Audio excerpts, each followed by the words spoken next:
Boa noite a todos.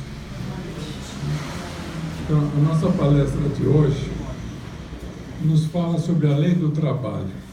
Não se assustem, aqui não há fiscalização do trabalho e ninguém vai ser obrigado a trabalhar. Mas, em todo caso, nós vamos falar da responsabilidade da lei do trabalho. A lei do trabalho está contida no Livro dos Espíritos, nas leis morais, no livro 3º do Livro dos Espíritos, capítulo 3. Então, nós vamos tentar mostrar a respeito dessas leis morais, não vamos falar de todas elas, só vamos citá-las, e o que vem a ser moral, para que a gente possa melhor entender aquilo que Kardec e os Espíritos quiseram colocar a respeito da lei do trabalho e das leis morais. Então, a lei do trabalho é uma das leis morais do livro 3º do Livro dos Espíritos, no capítulo 3. Aqui não vai funcionar.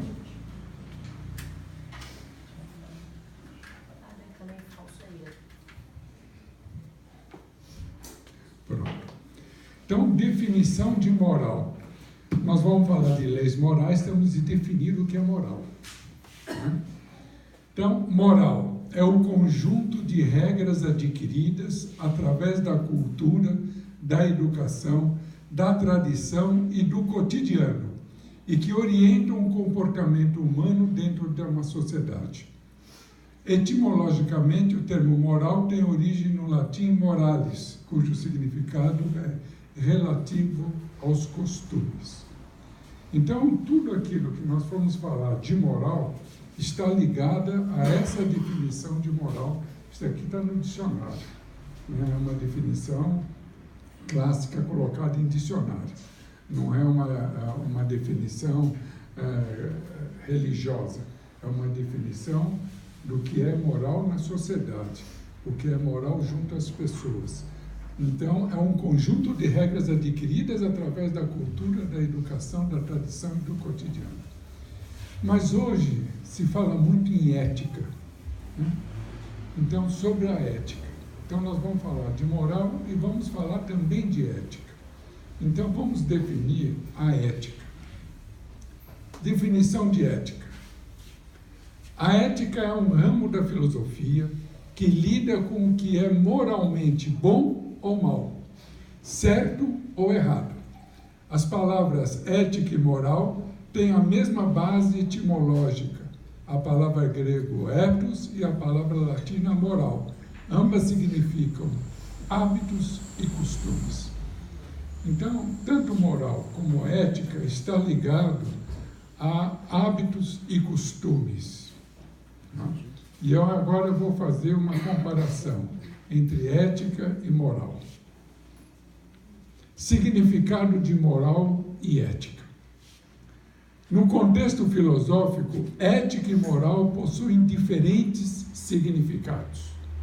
A ética está associada ao estudo fundamentado dos valores morais, que orientam o comportamento humano em sociedade, enquanto a moral são os costumes, regras, tabus e convenções estabelecidas por cada sociedade. Então, nós não temos uma moral que abrange todos os povos e todas as pessoas, ou todas as comunidades, todos os estados, todos os países. Cada comunidade, cada estado, cada país, cada região tem os seus costumes. E esses costumes formam a moral daquela população. Então, é algo que se traz por hábitos e por costumes. Isto é a moral e ela se diferencia entre cada uma das sociedades existentes na humanidade. A ética já é um contexto filosófico. A ética está associada ao estudo da moral diferenciada de cada uma das regiões, das pessoas ou dos agrupamentos de pessoas. Então, a ética vai falar se aquela moral é certa ou errada, é positiva ou negativa. A ética vai filosofar a respeito da moral daquela população, dos hábitos existentes morais em determinado agrupamento de pessoas. Então, nós vamos só pensar, a moral, ela se diferencia, aqui no Brasil, vamos dizer, de região a região. A respeito do casamento, a respeito do trabalho, a respeito do comportamento, a respeito do relacionamento, a respeito do trabalho, a respeito de tudo. A gente tem diferentes morais existentes no Brasil. E você tem algo ético, que é quando você vai eticamente entender a moral existente. E você vai fazer desse entendimento aquilo que é positivo ou aquilo que é negativo. O que é certo e errado também é outra coisa filosófica que tem que ser vista. Porque o certo e errado em relação ao quê? A outras morais. Né? Porque você não vai falar qual é a verdade. Mas nós temos uma moral religiosa, vamos chamar assim, ou uma moral maior, universal, que ela pode servir de base à ética, para que a ética possa estabelecer um entendimento daquela moral da sociedade ou das pessoas, ou do comportamento das pessoas. E essa lei maior é a lei do amor, que é uma lei universal. Então nós vamos partir sempre de um problema ético, do entendimento da moral das pessoas ou da sociedade, entendendo que há uma lei maior que é a lei do amor, e não se fazer aos outros aquilo que não gostaríamos que fizessem conosco. Isto é uma ética plena que Jesus nos trouxe. Então nós vamos falar de uma ética plena que Jesus nos deu através da lei do amor, não fazendo aos outros aquilo que não gostaria que fizessem conosco. Então esse é um bom parâmetro para estabelecermos filosoficamente a ética em respeito à moral e costumes da sociedade. Então, o que é que a evolução espiritual, o que vem a significar? São as mudanças morais da sociedade, das pessoas que compõem a sociedade. Essa evolução moral vai fazer a evolução e o progresso dos espíritos encarnados. Então, nós tivemos, se nós vamos ver a moral da sociedade há 500 anos atrás, há 1000 anos atrás, era algo que hoje a gente fala, pô, mas como é que se aceitava isso naquela época? Era hábitos e adquiridos naquele contexto, naquela época. A moral vai se modificando porque os hábitos se modificam. Mas o que ajuda a modificar o hábito é um entendimento ético daqueles atos. Então, hoje, nós vemos um conflito enorme na sociedade, na discussão ética sobre tudo. O que se falava há tempos atrás, hoje não se consegue nem falar, politicamente é incorreto. Você não pode falar sobre determinados assuntos, você precisa tomar cuidado com as palavras, você precisa tomar cuidado com as atitudes. Você já não pode mais agir da mesma maneira como nós agíamos há 40 anos atrás, há 30, 60 anos atrás, porque hoje a moral está sendo eticamente discutida. Eticamente discutida. Então você tem direitos adquiridos, direitos das minorias, direito da criança, direito do idoso, direito da mulher, direito do homem, direito dos animais, direito da natureza, das plantas, do que se alimenta. Hoje a gente tem todo um aspecto moral sendo discutido em tudo aquilo que é o hábito que a população tem. Esses hábitos e consumos todos estão sendo eticamente questionados. E qual é o ponto de equilíbrio dessa ética? Nós, como espíritas, eu acho que devemos ter aquilo que é uma ética plena, que é a lei do amor, que é a lei que estabelece um equilíbrio universal entre todos nós. Então, dentro dessa possibilidade de compreendermos uma ética plena, podemos entender uma ética filosófica sobre hábitos e costumes atuais. Tá? Claro, o que é ética, moral e o que nós vamos buscar entender da lei do trabalho. Mas vamos falar só, eu não vou falar de cada um dos itens, mas nós vamos mostrar quais são as leis morais que estão contidas no Livro dos Espíritos. Veja que Kardec se preocupou junto com os espíritos, de estabelecer as leis morais em vários assuntos de hábitos e costumes da população da época.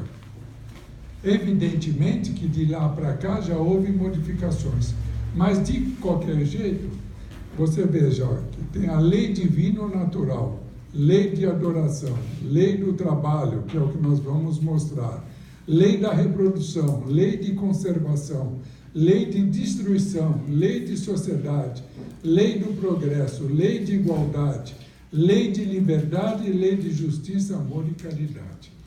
Então, essas são as leis morais contidas no capítulo 3º do Livro dos Espíritos. Cada uma dessas leis, ele dialoga, os Espíritos dialogam com Kardec falando a respeito de cada uma dessas leis. Evidentemente, com o tempo, cada uma delas a gente vai poder, talvez, estar fazendo uma análise moral e ética sobre cada uma dessas leis. Hoje nós vamos nos ater à lei do trabalho. Então, falamos sobre a lei do trabalho. A necessidade do trabalho. É necessário trabalhar? Nós somos felizes porque trabalhamos? Mais ou menos. Mais ou menos. Né? Mas é uma necessidade o trabalho. Então, vamos falar da necessidade do trabalho. O trabalho é uma lei da natureza e, por isso mesmo, é uma necessidade. É uma lei natural. O trabalho é uma lei natural. E, portanto, por ser uma lei natural, é necessário que a gente tenha, nas leis morais, uma ética no trabalho. A gente, por ser uma lei natural, nós temos de verificar quais são os costumes desse trabalho. Eles se modificam com o passar do tempo e nós temos de entender eticamente o trabalho, o que vem a ser a necessidade do trabalho. Ele coloca também, toda ocupação útil é trabalho. Então, nós não podemos só entender o trabalho como aquele trabalho remunerado, como um emprego, ou como uma atividade empresarial, empreendedora. Toda a ação útil é trabalho. Então, se nós estamos fazendo um trabalho doméstico, de limpeza, de cuidados da casa, de cuidados da família, de sairmos, há toda uma questão de utilidade sempre constante nas nossas ações. E isso é considerado trabalho. Trabalho não é único e exclusivamente um trabalho remunerado por um emprego. O trabalho é tudo de útil que podemos realizar. Toda e qualquer ação é útil, mesmo que não seja remunerada. Mas se não fosse a gente desenvolver esse trabalho, teríamos de remunerar alguém para fazê-lo. Então, nós estamos fazendo sem ter a remuneração, mas não é a remuneração que está em discussão, é o trabalho. É a utilidade da ação do trabalho. O trabalho é uma consequência da sua natureza corpórea. Então, aí nós vamos entrar já numa parte mais espiritualizada. Nós estamos vivendo agora encarnados num corpo. E o corpo exige, para a sua sustentação, que a gente trabalhe. E trabalhe em todo esse campo que eu falei. Temos de ser úteis, não precisa ser trabalho exclusivamente remunerado. Mas precisamos ter também o trabalho remunerado. Porque sem a remuneração, nós não conseguimos trabalhar ou conservar o nosso corpo. Como é que nós vamos conservar a vida, o corpo físico, se não tivermos o trabalho? A não ser que alguém ganhe na Mega Sena sozinho, ou se alguém nasça em uma família extremamente rica, para que não necessite de se trabalhar, mas nós vamos falar isso um pouquinho mais adiante. O trabalho é necessário para a conservação do nosso corpo. Se nós não o fizermos, o corpo não vai se conservar. Como é que nós vamos alimentar o corpo? Como é que nós vamos vestir o corpo? Como é que a gente vai ter atividades com o nosso corpo se não tivermos o trabalho, e o trabalho remunerado, inclusive, para que a gente tenha essa sustentação? Então, é fundamental o trabalho, porque o trabalho faz parte das leis da natureza para a conservação do físico, do corpo. Não é da alma, não é do espírito, é do corpo. E aqui é interessante que ele fala assim: o trabalho é uma expiação e, ao mesmo tempo, um meio de aperfeiçoar a inteligência. É uma expiação. É interessante que eles colocam claramente que o trabalho é uma expiação. Mas como é uma expiação? É uma cobrança, por ser necessidade, o necessário, ele é uma expiação. Por quê? Porque ninguém trabalha. Hoje, puxa, estou tão feliz, vou trabalhar agora cedo. Sai cantarolando, pulando pela rua, feliz, alegre, contente. Segunda-feira, que maravilha. Eu não aguentava mais ficar em casa, sábado e domingo. Vou trabalhar, todo feliz e saltitante. Ele não traz essa felicidade, ele é expiativo. Ele nos exige sacrifício, ele nos exige atitudes que a gente tem de vencer até a barreira da vontade de não ir trabalhar. Não é de querer ir, mas de não ir trabalhar. Mas a gente, por ser humano, por isso ele é uma expiação. A gente tem essa barreira a vencer e nós temos de trabalhar isso constantemente em nós. Isso eu estou falando do trabalho remunerado, mas também tem o trabalho de pessoas que cuidam da casa, tem de lavar roupa, tem de limpar a casa, tem de cuidar. Também não tem a mesma alegria. Hoje, acordei de manhã, está cheio de coisa para lavar, que bom! Estou feliz, está cheio de roupa, a máquina vai ficar ótima. Não é bem por aí também. Né? Sem o trabalho, permaneceria na infância espiritual. Veja que interessante. Eles colocam, primeiro, que é um meio de aperfeiçoar a inteligência. Nos exige a sermos mais inteligentes. Porque pela inteligência você diminui o esforço físico do trabalho.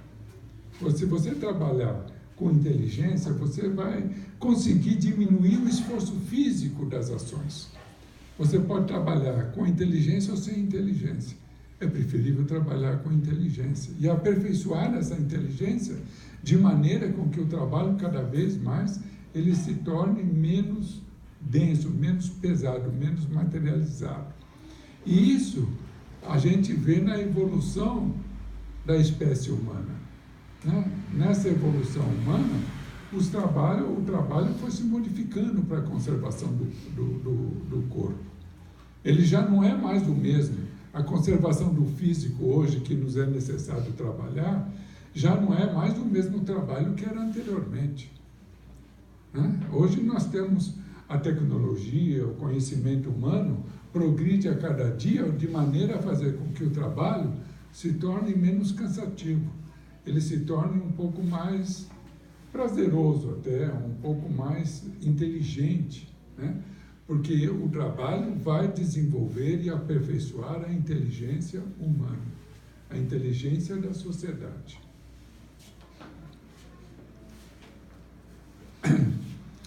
O trabalho atende à necessidade de alimentação, de moradia, de saúde, de educação, de segurança, de bem-estar, de locomoção.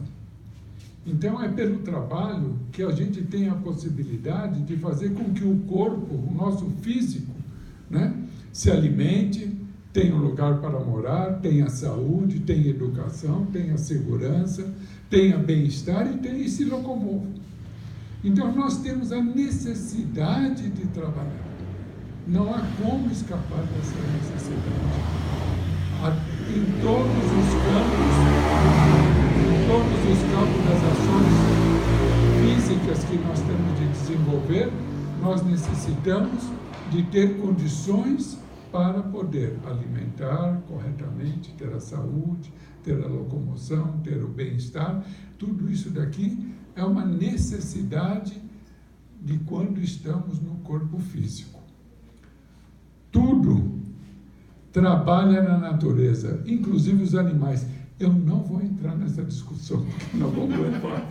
Se eu entrar nessa discussão, nós vamos levar aqui um tempo enorme. Eu vou dar uma pincelada, que foi o que Kardec fez, deu uma pincelada no assunto, os espíritos fizeram, eu vou dar uma pincelada.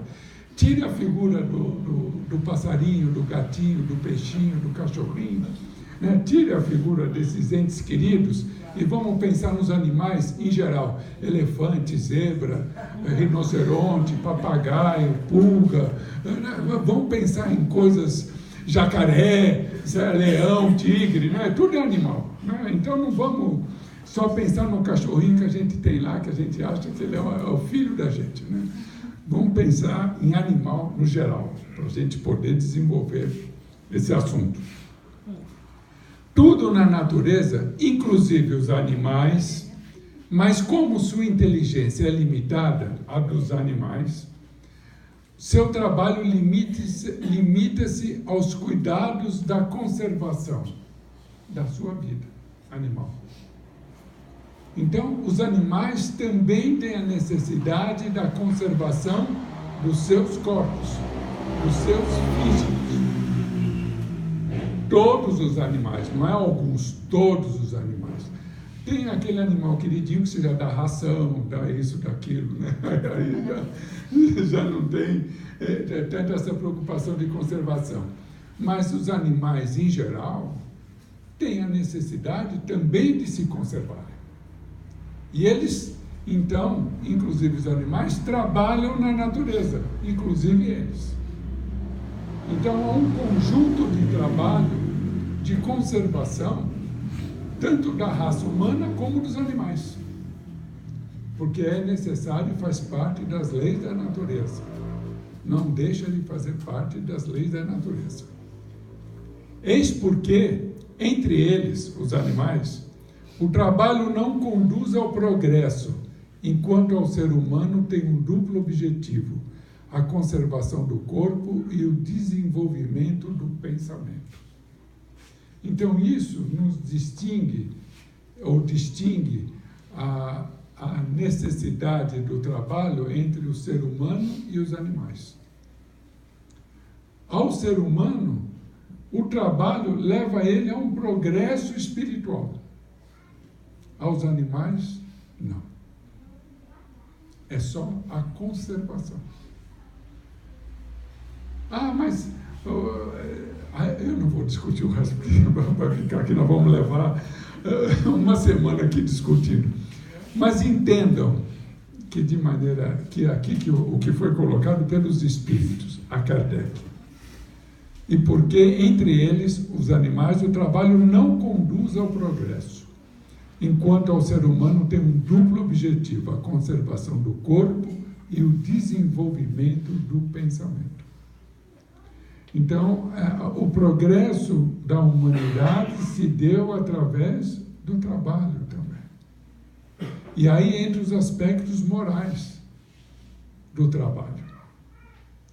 E os aspectos éticos do trabalho. A gente não vai conseguir falar de aspectos morais e éticos do trabalho ou de um animal como lei da natureza na conservação das suas vidas. Não dá para discutir isso. Mas entre os seres humanos, sim, sim. Os aspectos morais e éticos do trabalho, ou no trabalho. Então, nós temos de nos preocuparmos com essas ações. Nós temos de entender e compreender o significado real do trabalho na nossa vida e do comportamento moral e ético que devemos ter no trabalho. Ok?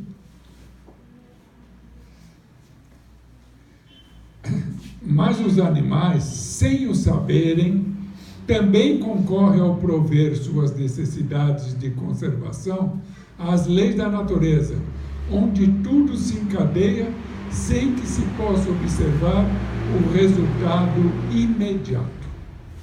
Isso é um parágrafo muito interessante que eles colocam, né, nessa lei do trabalho.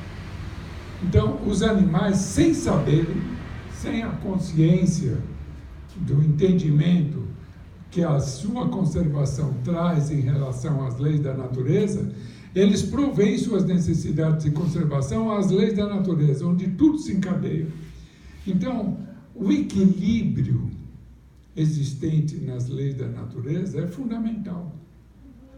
Por quê? Porque os animais contidos nas leis da natureza, no convívio que temos com todos eles, faz parte também do encadeamento da humanidade, no encadeamento espiritual de todos nós. Porque eles também, ao preservarem as suas espécies e se conservarem, eles estão trabalhando para que a natureza tenha o seu equilíbrio. Quem desequilibra a natureza? São eles? Ou somos nós? Somos nós.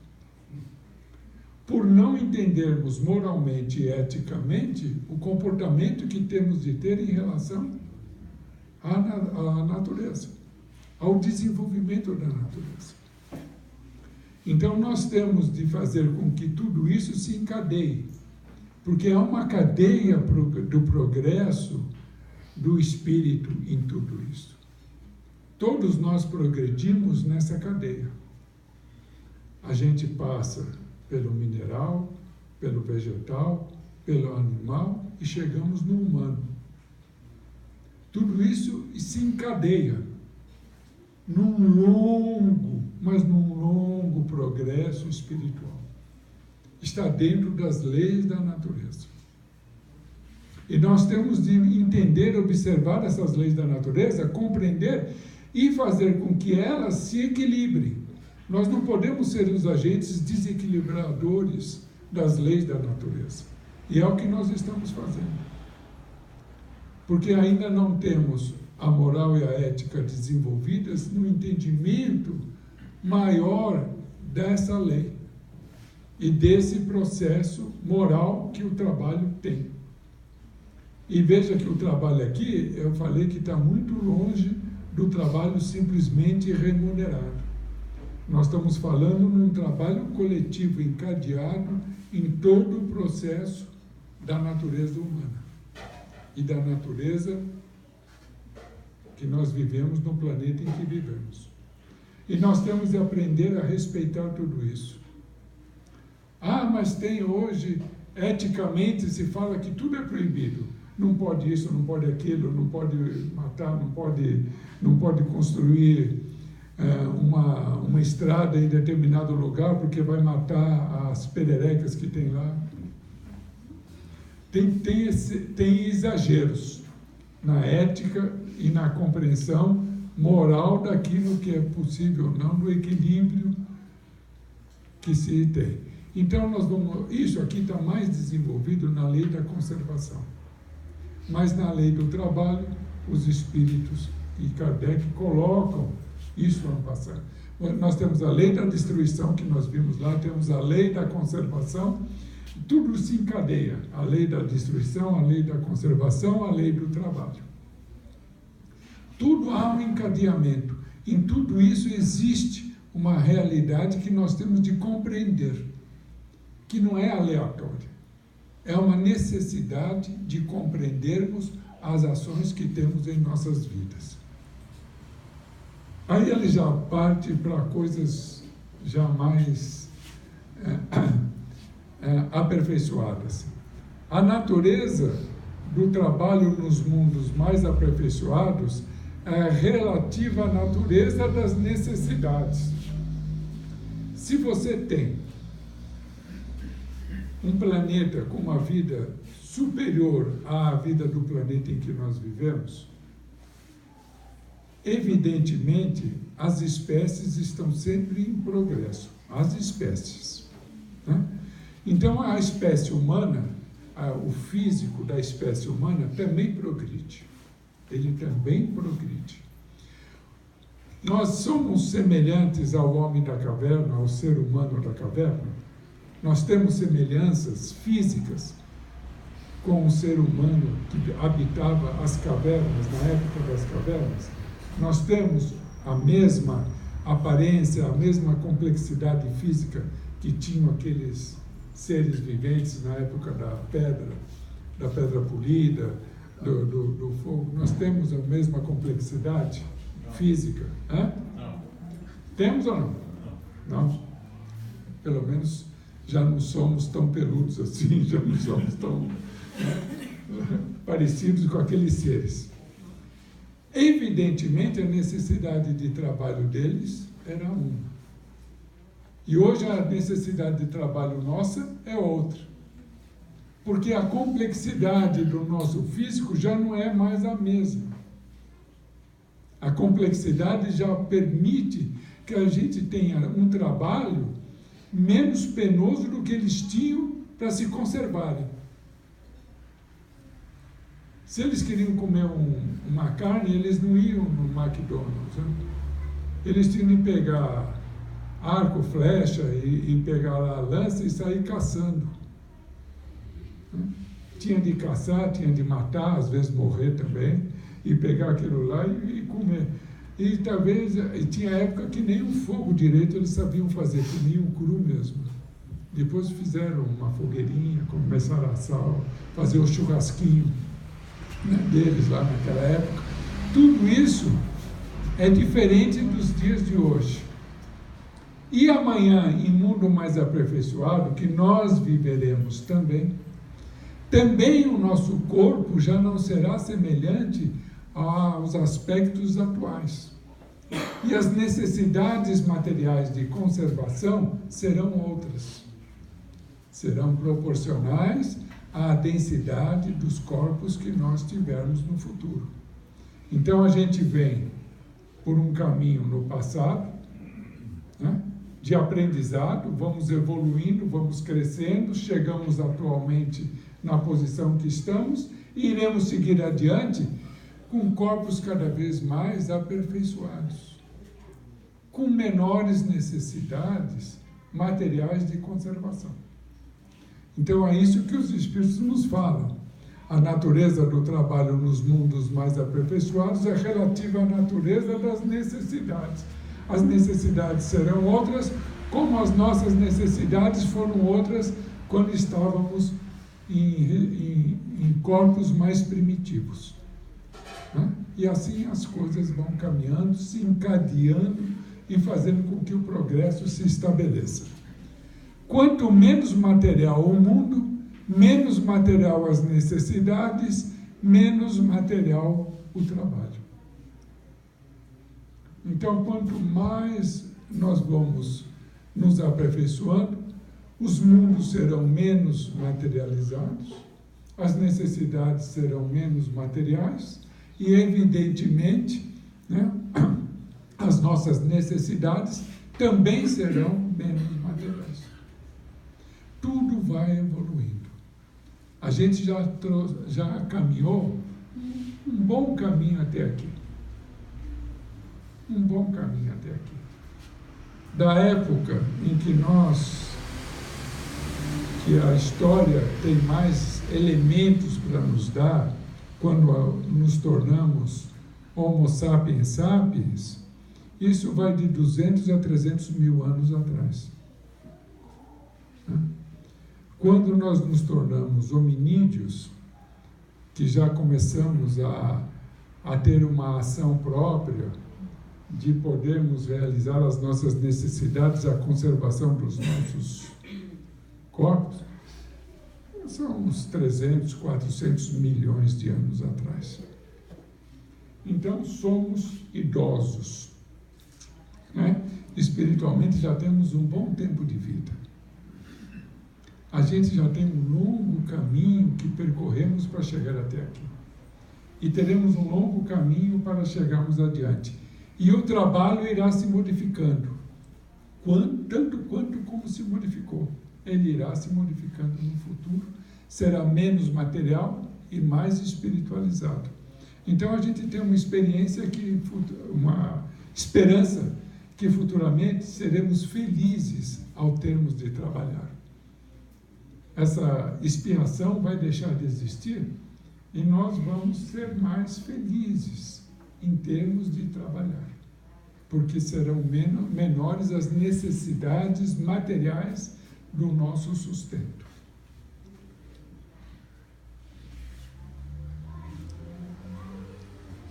Quem possui bens suficientes para assegurar sua subsistência está liberto do trabalho material.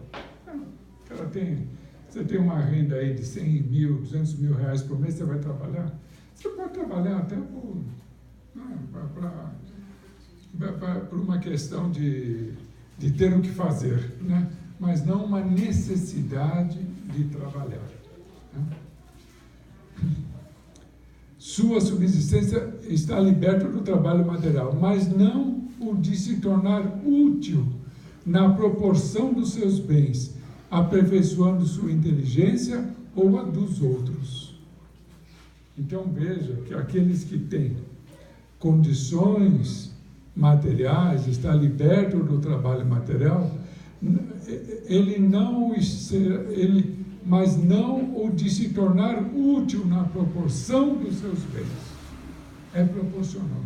Quanto mais riqueza tiver, mais ele tem a responsabilidade de ser útil naquilo que ele possui. Isso é uma questão moral e é uma questão ética.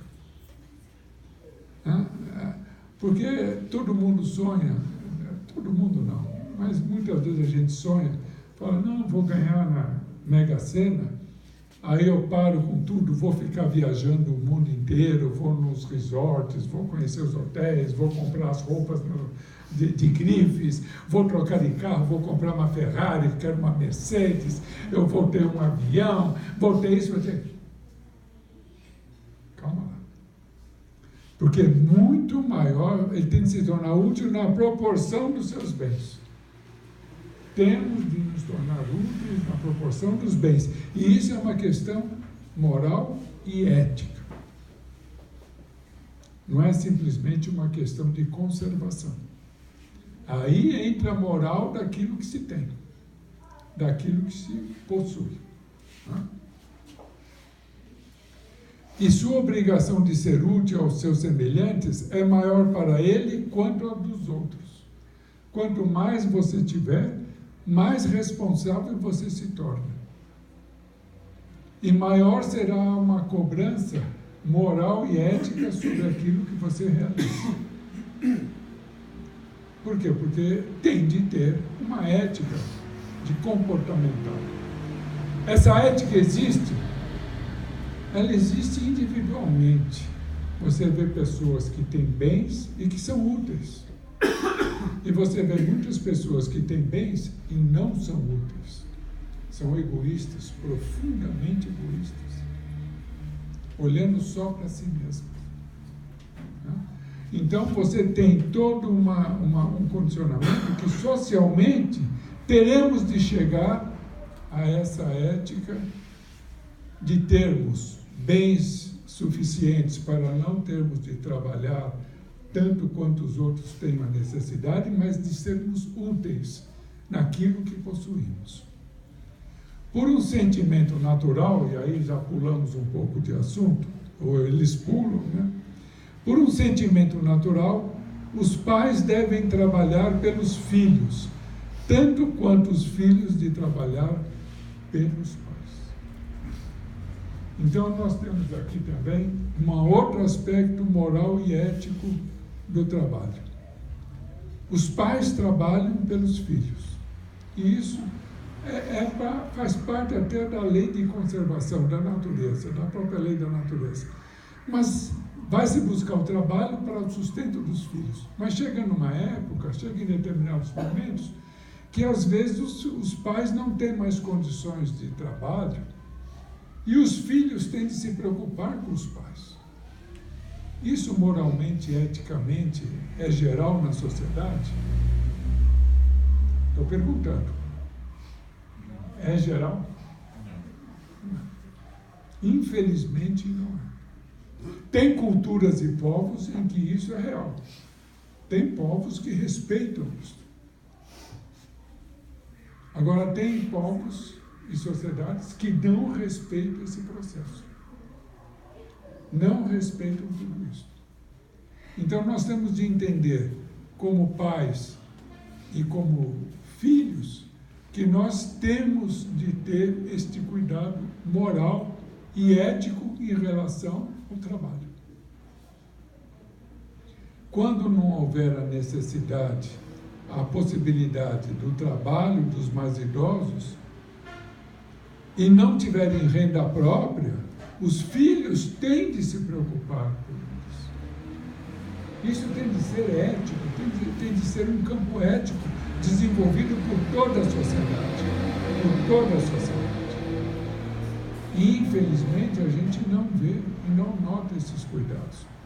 E até também os pais com os filhos. Né? Quando tem pais que não querem assumir as responsabilidades dos filhos. E isso hoje não é só em termos de cuidados quando o casal está vivendo junto, que são os pais, mas nesses processos de separação, que muitas vezes o pai ou a mãe não querem saber das consequências da separação e dos cuidados que deveriam dar aos filhos. Ah, mas não pode se separar então? Não, eu não estou falando da separação, eu estou falando do cuidado com os filhos. Podem estar separados, mas cuidando dos filhos. Cuidando dos filhos. E esses filhos têm de também tomar, com o devido tempo passado, cuidado com os pais, seja a situação que os pais tiverem. E isso faz parte da lei moral do trabalho. Então é a responsabilidade moral e ética que nós temos de assumir na vida.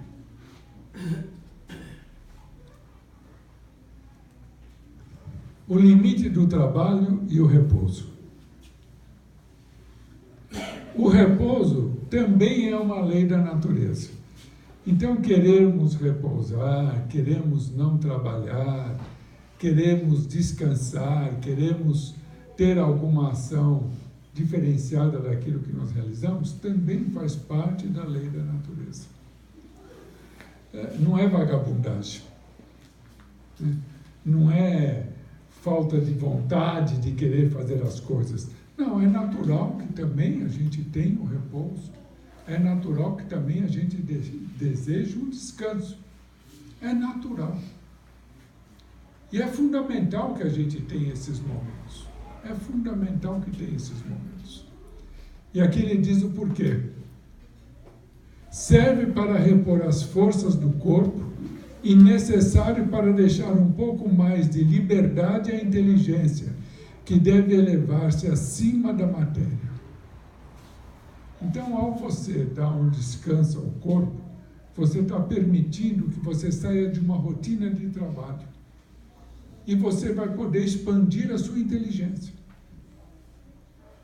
Você vai poder agir com mais liberdade do que a obrigação de determinadas ações de trabalho. E isso desenvolve a inteligência.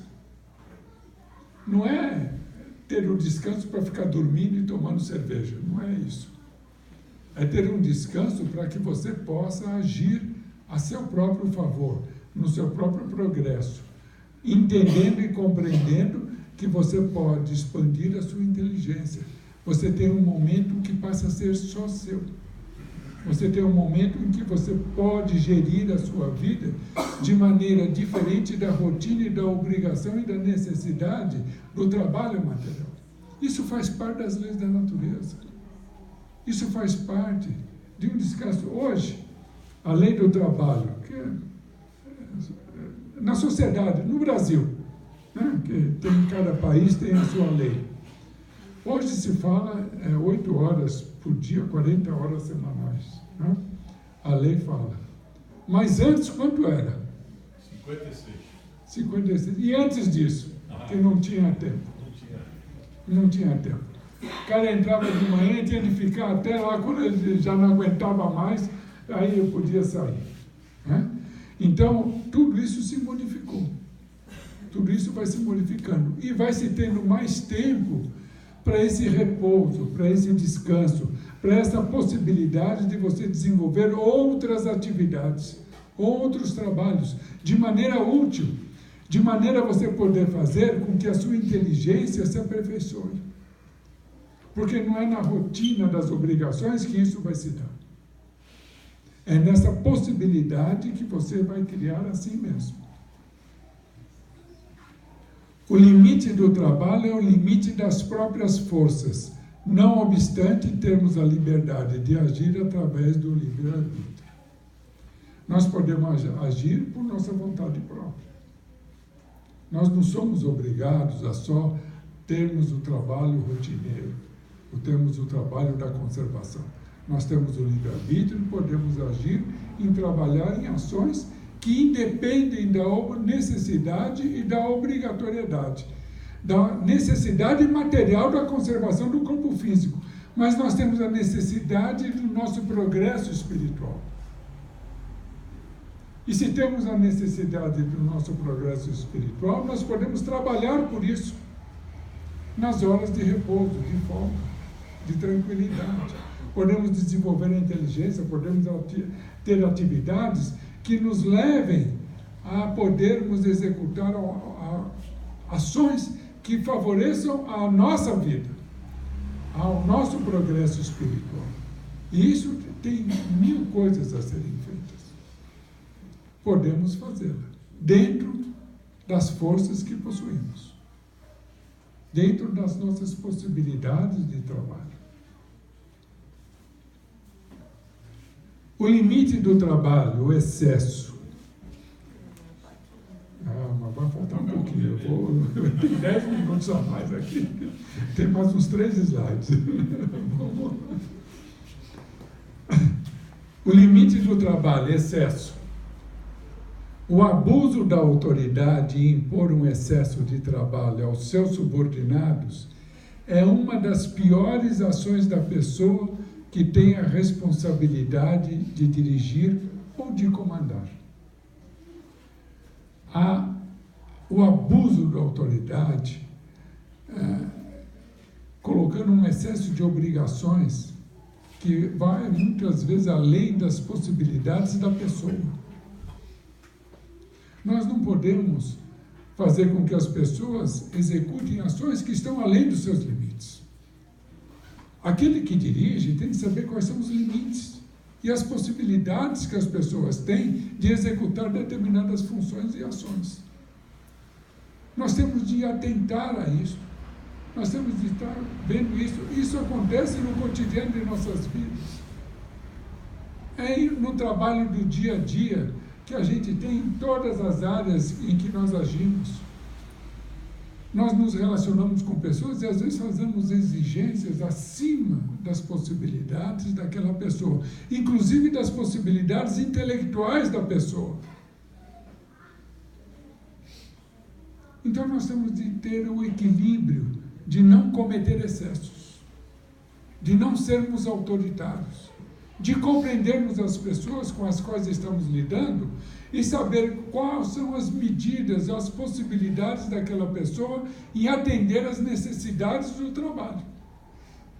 Porque senão nós vamos estar produzindo um excesso, que é uma das piores ações da pessoa que tem responsabilidade de dirigir. Isso quem fala são os espíritos. Nós temos isso, eles nos trazem como nas perguntas formuladas por Kardec. Então nós temos de tomar esse cuidado, nós temos de saber essa medida. É responsável pelo excesso de trabalho imposto e transgressor das leis da natureza. Quem dirige é responsável pelo excesso e pela transgressão das leis da natureza.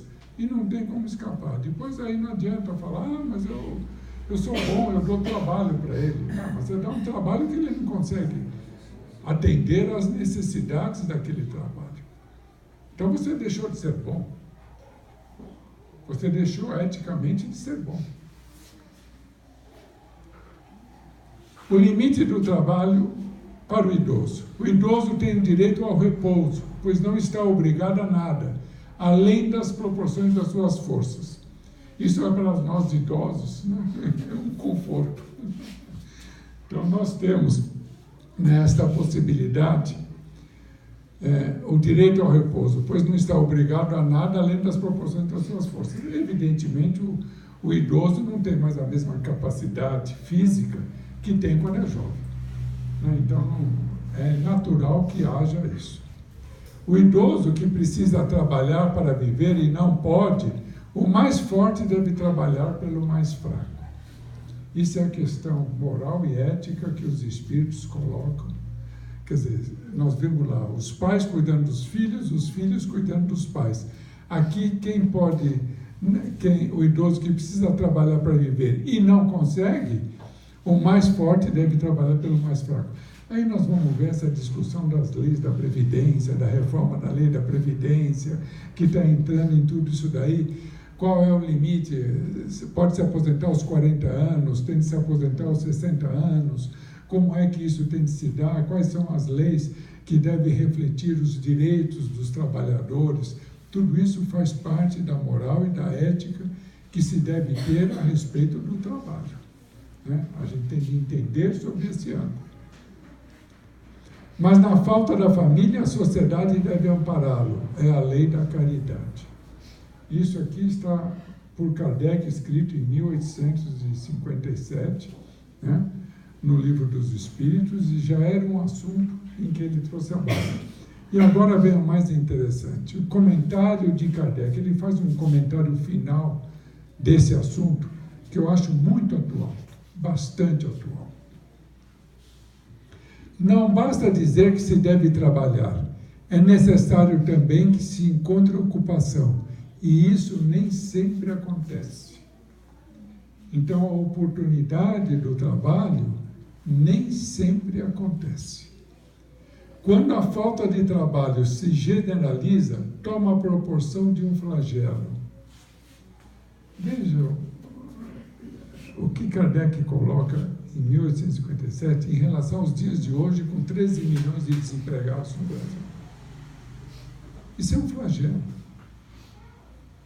A pessoa acordar, ter de alimentar os filhos, ter de cuidar da conservação do corpo, do físico, da casa, da saúde, da locomoção, de tudo, e não ter a possibilidade de ter um trabalho.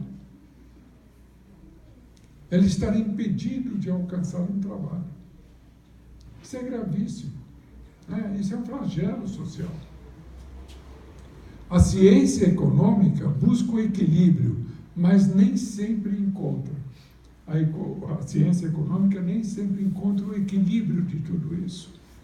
Ela tem de ponderar, a ciência econômica tem de ponderar também a necessidade da educação, se não passa uma simples teoria, senão isso não passa de uma simples teoria. E ele agora vai falar da educação.